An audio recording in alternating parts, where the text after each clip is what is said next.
મહેસાણામાં રાજ્યસભા સાંસદ મયંકભાઈ નાયક દ્વારા આજથી અનોખા પાયલોટ પ્રોજેક્ટની શરૂઆત। ધાત્રી અને સગર્ભા મહિલાઓના નિયમિત હેલ્થ ચેકઅપ માટે 22 લાખના ખર્ચે સિવિલ હોસ્પિટલને બસ ભેટ આપી।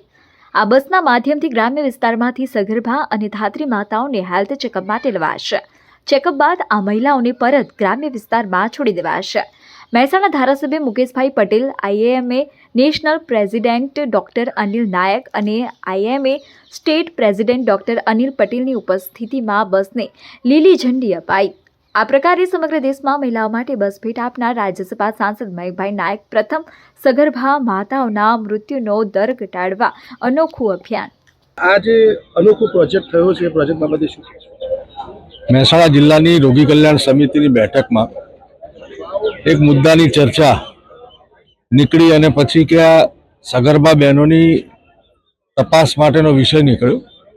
તો આ બહેનોને એમના ઘરેથી લાવી અને સિવિલ હોસ્પિટલમાં એમની આરોગ્યની તપાસણી થાય, જેથી કરીને ભારતનું ભવિષ્ય એવા દીકરા દીકરીનો જન્મ સ્વસ્થ રીતે થાય, માતાની પણ તબિયત જળવાય। એ બંનેનું ધ્યાનમાં રાખી અને એક આ માતૃરથ સેવા રથના નામની આજે અમે એક પ્રોજેક્ટ લોન્ચ કર્યો છે। આ પ્રોજેક્ટના માધ્યમથી ગામડાઓની અંદર રોજ એવરેજ 25 થી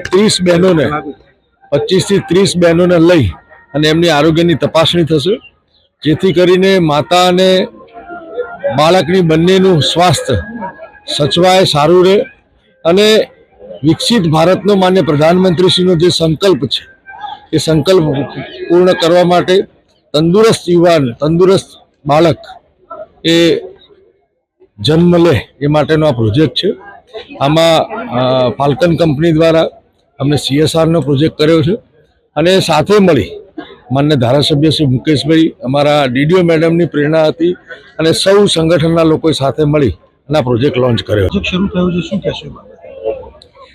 એક સરસ શરૂઆત છે નવી અમારી સગર્ભા માતાઓ માટે, અને એવી પણ હાઈ રિસ્ક વાળી જો માતાઓ છે તો એની વ્યવસ્થિત ડિલિવરી થાય અને કોઈ હાઈ રિસ્ક ફેક્ટરના કોમ્પ્લિકેશનના લીધે એનો મરણ અથવા તો કેસ કોમ્પ્લિકેટ ના થાય, જો બાળક જન્મે એ પણ હેલ્ધી હોય, તો એ એક ખૂબ સારી રીતે એની પ્લાનિંગ થઈ છે।